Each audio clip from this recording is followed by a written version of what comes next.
A viewer of mine just brought up a serious topic. Let's go ahead and talk about gun confiscation in Canada and how it relates to the United States of America. Stay tuned.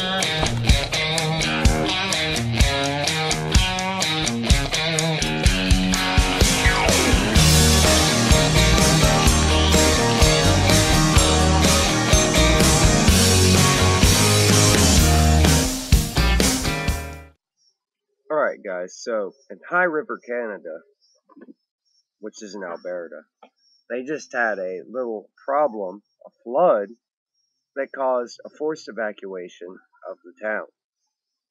Everybody evacuated, and when they did, they went door to door confiscating guns. They took every gun from every home of every gun owner. Now, how did they know who these gun owners were? How did they know who had guns and what they were? Well, they don't have a registration anymore, so what could it be? Handgun licensing, maybe? You got a handgun license in your town? Maybe New York, something like that. If you have a gun license, gun permit, I have a concealed carry permit, it is easy for them to know who has the guns. So, we know this has just happened in Canada, and I'm going to put tons of links below. You're going to see it happen. Let's imagine for a minute.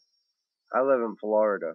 We have hurricanes all the time, and there are evacuations frequently of different towns around the country for hurricanes, earthquakes, volcanoes. But what happens when Homeland Security evacuates us, takes all of our guns? Well, number one, I don't leave during evacuations. I stay here normally. But what if they force you at gunpoint? Now, these are just questions, what ifs. Because you say it can't happen here, but it's happening just north of our border in Alberta, Canada.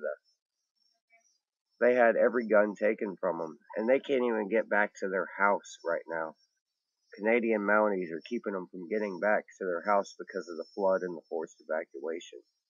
They are stuck outside of their home with police being supplied by troops of their army going in and taking all their weapons from their house, breaking safes, breaking down doors, and taking all their guns because of an emergency.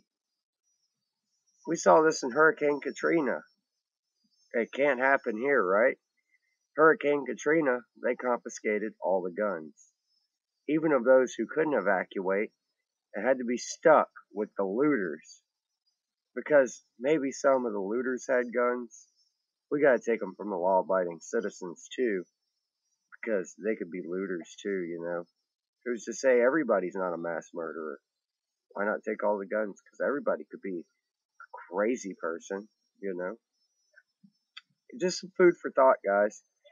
Definitely check into these stories, and I want to thank you for bringing that up. Canadian Reich, he comments all the time on my stuff, so definitely check it out.